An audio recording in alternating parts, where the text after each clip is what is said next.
Actually, I saw a fish over here that I didn't grin, I got scared, it was so big. There are some big fish in here to catch, and there's lots of them, so we hope you enjoy your time.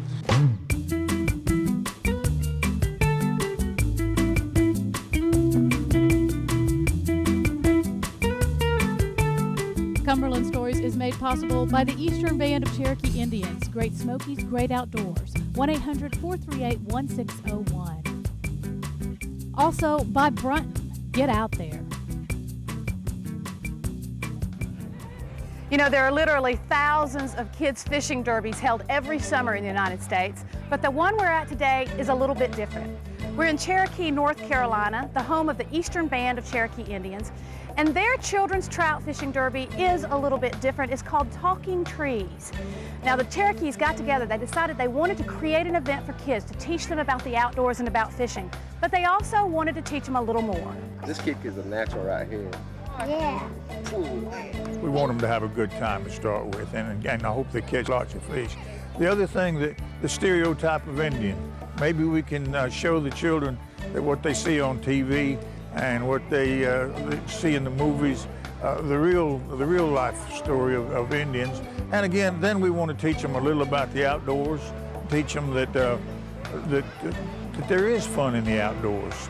And maybe we can influence them the way they grow up and the way they live. And you know, drugs are an awful important thing nowadays, and we have to do everything we can to combat it. Well, I guess the only bad thing about it is me and you can't get a rod, can we? Well, I tried to convince them I was 11 years old, but that didn't work. Today, more than ever before, there's so much competition for the attention and the time of parents, grandparents, and children. There's so many computer games, TVs, CDs, and all of the modern technology. And I'm glad we have it as long as we use it and don't let it use us. And we all need to spend more time with our children and grandchildren. And a lot of it needs to be outdoors, and it's refreshing, as I said, and inspirational and relaxing. And I have never seen anyone get in trouble when they were busy. What's in there? Worms. Worms? Let me see. You just can't see them because they're in the container. This is brand new for us, so we do some things that are outdoorsy, but you know, we always like to learn something new too. So we're like, this is a great opportunity. And they're like, fish, we want to fish. So they've never fished? Nope, but they're learning, so am I. Well, we have kids from as far away as Florida, Georgia, and Alabama, and the age limit for these children is 11 and under. We do that because the rules of the reservation say that when a kid turns 12 years old, they have to have a fishing permit on the reservation. So we thought 11 and under would be a good age, and we know that a lot of kids, small kids, don't have an opportunity to catch fish much, and we stocked a lot of extra fish so they could be successful doing that. Okay, if you'll go right here, they'll get you a t-shirt, and then you can go on to the cereal booth, okay? We've got about 120 volunteers, and we figured on probably having 300 or 400 kids, but as you can see, we probably have 3 times that many. I'd say we have at least probably 700 or 800 kids today. I got 3 fish on this night crawler. We will stock 2,000 pounds of trout. We'll stock some trophy trout and 3 or 4 albinos that y'all have seen, and those are really interesting. Those get the real kids really excited. And we probably put 30 or 40 maybe trophy-sized fish in for the kids to try to catch today. But we've stocked 1,000 pounds already this morning. We'll come back at 12 o'clock today, stock another 1,000 pounds, and hopefully every kid here can catch a few fish. Kids, I don't know that I have the secret to catching fish. It's all about learning about them, what they like. It's just kind of like us. Why are we sitting over here doing these stories instead of sitting out there in the sun? We like the shade, don't we? Well, the fish, they're the same way. It's just like this morning when you first got in the water. I mean, there was just fish coming in, but the sun was down below that hillside there, and this stream over here was shaded. That don't mean that they're going to quit biting. They're probably still biting. What they were doing was, as your bait went in the water, say the water's this deep, as your bait went in, they were more up here toward the surface feeding. And then